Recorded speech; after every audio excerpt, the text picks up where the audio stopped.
जादव समाज का इनकाउंटर हुआ, कुशवाहा समाज के क्रिमिनल का इनकाउंटर हुआ, अन्य लोगों का इनकाउंटर हुआ, तो इन समाज के लोगों ने कहीं कोई नहीं आवाज उठाया। तो ये जो लड़ाई है भरत तिवारी का एनकाउंटर से शुरू हुआ है और इसमें पूरे बिहार के जो आरक्षण विरोधी समाज के लोग हैं उन लोगों ने हंगामा खड़ा कर दिया। सर, आप दुर्दांत अपराधी बता रहे हैं भरत तिवारी को, वहीं कुछ लोग जो है भगत सिंह से तुलना कर रहे हैं उनकी। इसको कहिएगा महात्मा गांधी या इसको कहिएगा गौतम बुद्ध, भगत सिंह कहिएगा, इसको प्रतिमा बनने की बात हो रही है कि भरत तिवारी शहीद है, भरत तिवारी उनकी प्रतिमा बनेगी। यही गलती किया था जब भारत में मंडल कमीशन लागू हुआ था, तो उस समय जो आरक्षण विरोधी ताकतें थी भारत की, वो पूरे देश में आत्मदाह करना शुरू कर दिया था, सड़क पर उतर के आंदोलन करना शुरू किया था और वहीं से भारत में बैकवर्ड दलित पिछड़ा अकलियतों की जागृति आई। 5 तारीख को आप लोग बहुजनों की एकता दिखाएंगे, ताकत दिखाएंगे। बिल्कुल, हम लोग जो 5 वर्ग है हमारा, ये पूरा पांचों समाज पूरा एकता के साथ वहाँ जमा हो रहा है। यादव समाज के लोग जो हैं इसका बहिष्कार करने की बात कर रहे हैं, कह रहे हैं नहीं जाने। इक्का दुक्का यादव समाज कभी इस तरह का काम, जो समझदार लोग हैं वो नहीं विरोध कर रहे हैं। अब वो कुछ मुट्ठी भर लोग हैं जो नहीं समझ पा रहे हैं कि भारत में असली लड़ाई जो है बैकवर्ड और फॉरवर्ड की लड़ाई है। यादव समाज तो समझिए कि ये पूरा बहुजन समाज का रीढ़ है और वो एक लाठी, जगदेव बाबू कहते थे कि यादव समाज जो है बैकवर्ड दलित पिछड़ों का लाठी है, अगर वो नहीं रहे तो इसका मान सम्मान भी जो है खतरा में आ जाएगा। 5 जुलाई को बहुजन महापंचायत का आयोजन किया जा रहा है, लेकिन कुछ लोग जो है इनका विरोध भी कर रहे हैं इस महापंचायत का। इन्हीं सब मुद्दों पे बातचीत करने के लिए हमारे साथ पटना हाईकोर्ट के जाने माने वकील अरुण कुशवाहा जी हैं। ये भी उस महापंचायत में जा रहे हैं, इनका पूरा समर्थन है इस महापंचायत को, तो इनसे ही जानेंगे कि क्यों जरूरत पड़ी इस महापंचायत की। सर, बहुत बहुत स्वागत है आपका। सबसे पहले तो आपके चैनल के माध्यम से पूरे बिहार वासियों को, देशवासियों को और पूरे दुनिया वाले को नमो बुद्धाय, जय भीम, जय भारत के संबोधन के साथ ये बतलाना चाहता हूँ कि पूरे दुनिया में कहीं भी जो लड़ाई हुई है तो गरीबी और अमीरी के बीच की लड़ाई होती है और ये बिहार भी ऐतिहासिक धरती रहा है जहाँ के गरीब समाज के लोग यूनाइट होकर के समय समय पर क्रांति करते रहे हैं और अमीर समाज के लोग हैं वो भी अपना उसका प्रतिकार करते रहे हैं। तो ये जो लड़ाई है भरत तिवारी का एनकाउंटर से शुरू हुआ है और इसमें पूरे बिहार के जो आरक्षण विरोधी समाज के लोग हैं, जो संविधान विरोधी समाज के लोग हैं, उन लोगों ने हंगामा खड़ा कर दिया। ये वही लोग हैं जिन्होंने शूद्र कह करके हम लोगों के गर्दन में हाड़ी बांधा था, कमर में झाड़ू बांधा था। एकलव्य ने पढ़ाई कर लिया तो उसका धनुष सीख लिया तो उसका अंगूठा काटा था और शंबुक ने वेद का अध्ययन कर लिया तो उसका गर्दन काट दिया था। तो इस प्रकार के जुर्म शूद्रों पर ऐतिहासिक जुर्म होते आ रहे हैं और आज जो यहाँ के जो आरक्षण विरोधी, संविधान विरोधी ताकतें हैं, उन्होंने जब यादव समाज का इनकाउंटर हुआ, कुशवाहा समाज के क्रिमिनल का इनकाउंटर हुआ और अन्य लोगों का इनकाउंटर हुआ, तो इन समाज के लोगों ने कहीं कोई नहीं आवाज़ उठाया। लेकिन जब इनके समाज का ऐसा व्यक्ति जो रिवॉल्वर लेकर के और 2-4 घंटे तक पूरे पुलिस को रिवॉल्वर के नोक पर नचाता रहा और वैसे दुर्दांत अपराधी को अगर पुलिस ने एनकाउंटर किया भी है और वो भी सुनने में आया है कि पैर में गोली लगी हुई थी, तो पैर अगर जान मारने का नियत होता तो कहीं भी वाइटल पार्ट पर मारा जाता, लेकिन वो लगा हुआ है उनका पैर में। और इसी ग्राउंड पर पटना हाईकोर्ट ने अनंत सिंह को बेल दिया है कि अनंत सिंह ने दुलारचंद यादव को पैर में गोली मारा था, जो कि वाइटल पार्ट नहीं है। और इस वजह से अगर मारने का नियत होता अनंत सिंह का तो सीना में मार सकते थे, सर में मार सकते थे, लेकिन उन्होंने मारा है पैर में, इसलिए वो उनका इंटेंशन मारने का नहीं था। और दूसरा ग्राउंड जो बेल का उनका हुआ है उसमें ये हुआ है कि मृत्यु का कारण जो पोस्टमार्टम में आया है वो पैर वाला इंजुरी नहीं है, उससे नहीं मरे हैं, इस वजह से अनंत सिंह को बेल दे दिया गया है, यही पटना हाईकोर्ट के द्वारा।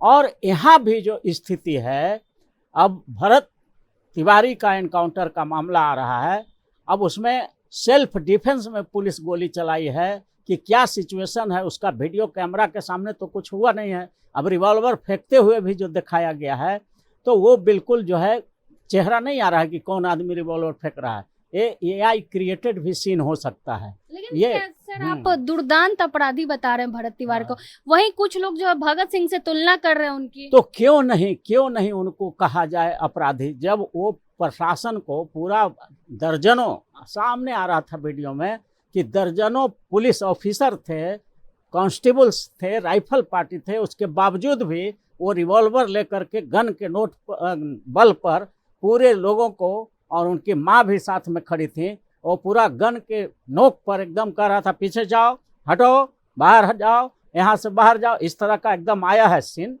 तो उसको क्या कहेंगे जो कानून को अपने हाथ में लिए हुए है, दर्जनों पुलिस ऑफिसर्स के सामने वो रिवॉल्वर लेकर के और उन पर ताने हुए है, तो इसको क्या कहिएगा? इसको कहिएगा महात्मा गांधी, या इसको कहिएगा गौतम बुद्ध, भगत सिंह कहिएगा इसको? प्रतिमा बनने की बात हो रही है कि भरत तिवारी शहीद है, भरत तिवारी उनकी प्रतिमा नहीं, प्रतिमा बनाने की बात ठीक है। आरक्षण विरोधी ताकतें, संविधान विरोधी ताकतें यही गलती किया था जब भारत में मंडल कमीशन लागू हुआ था। तो उस समय जो आरक्षण विरोधी ताकतें थी भारत की, संविधान विरोधी ताकतें थी, वो पूरे देश में आत्मदाह करना शुरू कर दिया था, सड़क पर उतर के आंदोलन करना शुरू किया था, और वहीं से भारत में बैकवर्ड, दलित, पिछड़ा अक़लियतों की जागृति आई। और पूरा देश में देखिएगा, 90 में मंडल कमीशन 1990 में लागू हुआ था, और सवर्णों ने जब विरोध किया मंडल कमीशन का, तो पूरे देश के अनुसूचित जाति, जनजाति, अति पिछड़ा, OBC और माइनॉरिटी यूनाइट हो गया था, और वहीं से भारत में टर्निंग पॉइंट हुआ। 90 के पहले आप देखिएगा, भारत में एक मुखिया भी नहीं मिलता था कहीं पर SC ST, most backward, OBC और माइनॉरिटी के। और इन लोगों ने जो ऐतिहासिक भूल किया, आरक्षण विरोधी ताकतों ने 90 में जो विरोध किया मंडल कमीशन को लागू होने का बात का, तो पूरे देश के SC ST, MBC, OBC और माइनॉरिटी यूनाइट हो गए। और 90 के बाद आज के दिन में आप देखिएगा कि जब एक मुखिया नहीं होता था SC ST, most backward, OBC, आज भारत का प्रधानमंत्री, भारत का राष्ट्रपति, भारत का गृह मंत्री, राज्यों का मुख्यमंत्री, यहाँ का गवर्नर, सारे पद पर शेड्यूल कास्ट, शेड्यूल ट्राइब, अति पिछड़ा, OBC और माइनॉरिटी समाज के लोग बैठ गए। तो इनकी ऐतिहासिक भूल थी। और ये भी जो महिमा मंडित कर रहे हैं भरत तिवारी को, तो ये भी इनका ऐतिहासिक भूल है।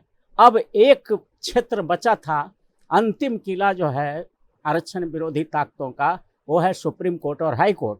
और इसमें हमने देखा है कि वहाँ जो महापंचायत लग रहा है आरा में, उसमें एक ये मांग बड़ा ज़बरदस्त तरीके से उठाया जा रहा है कि सुप्रीम कोर्ट, हाई कोर्ट में आरक्षण की जो बात करेगा वही भारत में राज करेगा। मतलब कॉलेजियम सिस्टम को ख़त्म करने के लिए और संविधान के आर्टिकल 312 के तहत all India judicial service commission के निर्माण करने के लिए ये लोग जो है पूरी तरह से वहाँ पर जमा हो रहे हैं। कौन लोग? बहुजन समाज के लोग। बहुजन का मतलब जिसको पूर्व में इतिहास में शूद्र कहा गया था, आज के दिन में अगर संवैधानिक भाषा में उसको कहिए तो शेड्यूल कास्ट, शेड्यूल ट्राइब, अति पिछड़ा, OBC और माइनॉरिटी, यही पांचों बंधन, पचबंधन जो है, पचबंधन समाज जो है, यही बहुजन है। और इसी का संगम वहाँ सम्मेलन हो रहा है। ये लोग अपना यूनाइट होकर के कुछ मांगे हैं, हमने देखा है मीडिया में, जिसमें सुप्रीम कोर्ट, हाई कोर्ट में आरक्षण प्रबल मुद्दा है, और यही अंतिम किला है जहां से राज चल रहा है आरक्षण विरोधी ताकतों का। इसलिए हम भी मांग करते हैं कि सुप्रीम कोर्ट, हाई कोर्ट और जिला न्यायालय में 90% SC ST, MBC, OBC और माइनॉरिटी समाज के वकीलों के लिए रिजर्वेशन होना चाहिए, कॉलेजियम ख़त्म होना चाहिए, और उसके जगह पर संविधान के आर्टिकल 312 में जो प्रोविज़न है, all India judicial service commission बननी चाहिए, हाई कोर्ट, सुप्रीम कोर्ट के जजों की वैकेंसी निकलनी चाहिए, देश के सारे वकील उसमें बैठेंगे, और प्रिलिमिनरी टेस्ट हो, मेन टेस्ट हो, रिटन इंटरव्यू हो, और उसके बाद जो है मेडिकल टेस्ट हो, और फाइनली जो टैलेंटेड लोग आवे उन सबों को जज बहाल करो। ये पिछले दरवाजे से चुपके अभी 7 जज की बहाली हुई पटना हाई कोर्ट में, 7 के 7 सवर्ण लोग, एक ही वर्ग के लोग, माने सामान्य वर्ग के लोग। तो ये जो कॉलेजियम में जो मेंबर थे सवर्ण समाज के, उन लोगों ने अपने पोस्ट और पावर का मिसयूज किया है कि अपने ही जात को, अपने ही वर्ग के लोगों को बहाल कर दिया है।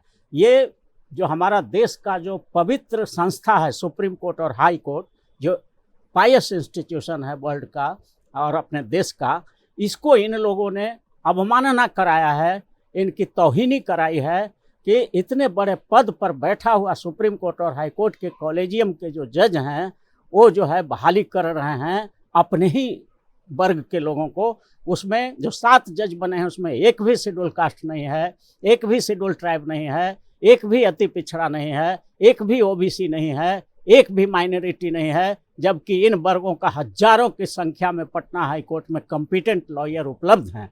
तो इन सब मुद्दों को लेकर एक महासंग्राम की वहाँ खाका खींचा गया है। और हम समझते हैं कि ये जो आरा में हो रहा है बहुजन महासमागम, इसमें बहुत रास्ते निकलेंगे और आरक्षण विरोधी ताकतों का जो अंतिम किला है सुप्रीम कोर्ट और हाई कोर्ट, उसको भी फतह करने के लिए यहाँ से संपूर्ण आरक्षण क्रांति, टोटल रिजर्वेशन रिवॉल्यूशन, जैसे 74 में इंदिरा गांधी के तानाशाह के खिलाफ संपूर्ण क्रांति हुई थी, ठीक उसी प्रकार से यहाँ संपूर्ण आरक्षण क्रांति का ये शुरुआत है। और इसमें पहला जो हम लोगों का टारगेट है, सुप्रीम कोर्ट हाई कोर्ट में कॉलेजियम ख़त्म करो और उसके जगह पर all India judicial service commission का निर्माण करो और उसमें SC ST most backward OBC और माइनॉरिटी के लिए रिजर्वेशन की व्यवस्था, ये भी पार्लियामेंट पर हम लोग दबाव बनाएंगे, क्योंकि करीब करीब 400 सांसद हमारे ही लोग हैं, SC ST most backward OBC और माइनॉरिटी ही हैं। तो हम लोग सांसदों से अपील करेंगे कि SC ST most backward OBC और माइनॉरिटी समाज के जितने भी सांसद हैं, किसी भी पार्टी को हों, वो सब मिलकर एक यूनियन बनावें, SC ST most backward OBC minorities MPs association बनावें और प्रधानमंत्री से मांग करें कि all India judicial service commission का जो एक्ट है उसको पारित करो और इसका जो कोई खिलाफत करता है जज, तो ऐसे न्यायाधीश पर महाभियोग चला के भारत के संविधान के आर्टिकल 124 सब क्लॉज 4 के तहत उन पर महाभियोग चला करके उनको बर्खास्त किया जाए, अगर पार्लियामेंट को सुपरसीड करने की कोशिश करते हैं तो। क्योंकि भारत में जनता का राज है, जनता के द्वारा है, जनता के लिए है और जनता का प्रतिनिधि पार्लियामेंट में बैठा हुआ है, इसलिए पार्लियामेंट से ऊपर सुप्रीम कोर्ट नहीं होता है। मतलब कहा जाए सर, तो 5 तारीख को आप लोग बहुजनों की एकता दिखाएंगे, ताकत दिखाएंगे। बिल्कुल, हम लोग जो 5 वर्ग है हमारा भारत के संविधान में, जो बहुजन जिसको कहा जा सकता है,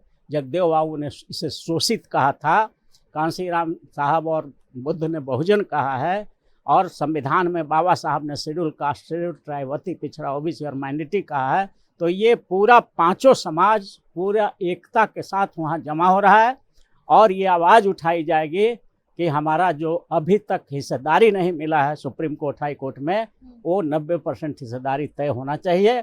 और इसी लड़ाई को लेकर के हमारा बहुजन समाज पूरा इंटैक्ट हो रहा है। लेकिन सर, सोशल मीडिया पे आपने देखा होगा यादव समाज के लोग जो हैं इसका बहिष्कार करने की बात कर रहे हैं, कह रहे हैं नहीं जाने। इक्का दुक्का यादव समाज कभी इस तरह का काम, जो समझदार लोग हैं, जो जानते हैं कि इस देश के सुप्रीम कोर्ट हाई कोर्ट में हमारे समाज को जज नहीं बनाया जा रहा है, तो पढ़े लिखे जो यादव समाज के लोग हैं या जो बुद्धिजीवी हैं, डॉक्टर हैं, इंजीनियर हैं, वकील हैं, प्रोफेसर हैं, वो नहीं विरोध कर रहे हैं। अब वो कुछ मुट्ठी भर लोग हैं जो नहीं समझ पा रहे हैं कि भारत में असली लड़ाई जो है बैकवर्ड और फॉरवर्ड की लड़ाई है। यहाँ पर आरक्षण विरोधियों और आरक्षण समर्थकों की लड़ाई है। ये बात नहीं समझ रहा है जो व्यक्ति, तो वो इक्का दुक्का बोल रहा है। सभी यादव नहीं, यादव समाज तो समझिए कि ये पूरा बहुजन समाज का रीढ़ है। और वो एक लाठी, जगदेव बाबू कहते थे कि यादव समाज जो है बैकवर्ड दलित पिछड़ों का लाठी है, अगर वो नहीं रहे तो इसका मान सम्मान भी जो है खतरा में आ जाएगा। इसलिए यादव समाज एज ए होल नहीं विरोध कर रहा है, इक्का दुक्का है, वो नहीं समझ रहे हैं। जिस दिन वो भी इस बात को समझ जाएंगे, आपका ये वीडियो अगर देख लेंगे, समझ लेंगे, तो वो भी आपके साथ हो जाएंगे। हमें पूरा विश्वास और भरोसा है। बहुत बहुत धन्यवाद। हमारे साथ अरुण कुशवाहा जी थे। बाकी तमाम मुद्दों को लेकर आप क्या कुछ सोचते हैं, अपनी राय कमेंट बॉक्स में जरूर दें।